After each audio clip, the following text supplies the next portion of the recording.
Now let's head to Southeast Asia and take a look at how economies there are coping with the effects of the European crisis.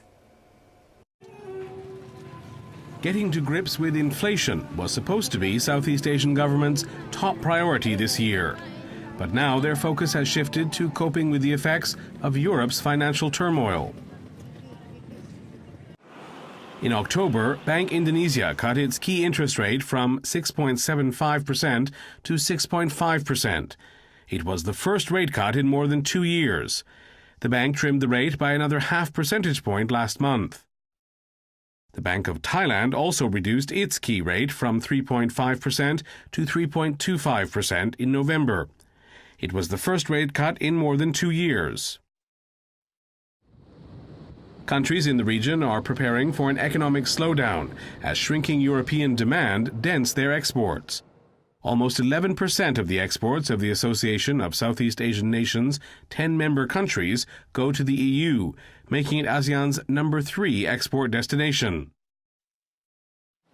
Such concerns led the Asian Development Bank to lower its 2012 growth forecast for East Asia from 7.5% to 7.2% last Tuesday. The ADB cautioned that growth could be as low as 5.4% if the EU crisis escalates and the United States and Europe slide back into recession. Capital outflow is another big concern for Asian economies. Capital flowed into the region earlier this year due to monetary easing in the U.S. But Asian stock and bond markets are now seeing portfolio outflows as nervous investors move their funds to safe havens such as the yen and gold. That's likely to have a negative impact on investment in the region and could cause a credit crunch. There are fears that could put additional downward pressure on growth in the region in the coming months. For more on the region's economic outlook, I recently sat down with Iwan Azis, head of the ADB's Office of Regional Economic Integration. I started by asking him how a global economic slowdown would affect Southeast Asia. If you look at the ASEAN export, despite the fact that the intra-ASEAN trade has been increasing in the last couple of years, the components of the export to traditional markets, including Europe and the US, are still the largest. So you can imagine if Europe and US economy is going to be continuing slowing in terms of its growth, the demand for export from ASEAN will also be affected. So that is one aspect. The other aspect is on the trade financing. Even though trade financing is financial issues, but eventually it affects the export activities. Because if I'm going to export, I need some trade financing. And now that trade financing is getting more and more limited. So the worst scenario is that if the situation in Europe is not improving, then trade financing sources will dry up, and that translate into trouble for export from ASEAN. Let's say the worst happens in Europe, the euro system collapses. How big of an impact would that have on Southeast Asia? We can see two different scenarios. One is that if the impact is so severe on ASEAN, it may provide impetus for the authorities in ASEAN to find the alternative, for example, in the case of trade, the alternative destination of their export. And the good news is it is happening already since 2008, since the Lehman collapse. Because as I said earlier, as far as the final good export is concerned from ASEAN, are mostly going to Europe and the US. And in 2008, US economy was in trouble because of the Lehman collapse. And from then until now, we see the patterns of trade from ASEAN is moving within ASEAN themselves, as well as to other emerging markets, not to the US. In fact, the share of the ASEAN export to US has been declining, whereas the share of ASEAN export to other emerging markets, as well as within ASEAN, has been increasing.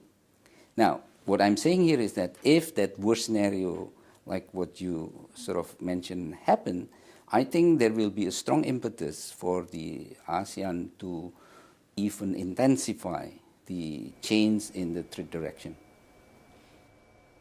Let's now take a look at what regional integration means for Southeast Asia and what progress has been made over the years. ASEAN member countries have a combined population of some 600 million people, compared with just over 500 million in the EU.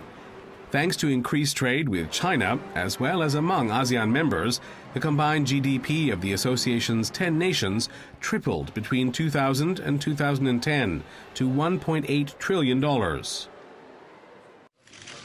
Amid growing concern in the region about the possible impact of the US-led Trans-Pacific Partnership, ASEAN is also trying to create its own free trade zone. At a summit held in Bali in November, the association announced it hopes to create a free trade zone that includes Japan, China, South Korea, Australia, New Zealand, and India. It also aims to forge stronger political and economic links between its members through a proposed ASEAN community by 2015. I recently talked to ASEAN Secretary General Dr. Surin Pitsuwan and started by asking him what kind of economic partnership he envisions for the region. What ASEAN would like to do now is to promote our own architecture, we call, and it is called the ASEAN Framework on Regional Comprehensive Economic Partnership. It can be open for any new partners wanting to come in. There is no date specifically identified, particularly, external markets traditional to us is no longer dependable, or it will take a long time for them to recover and be our robust markets again. It's better for us to try to integrate and create our own economic community here.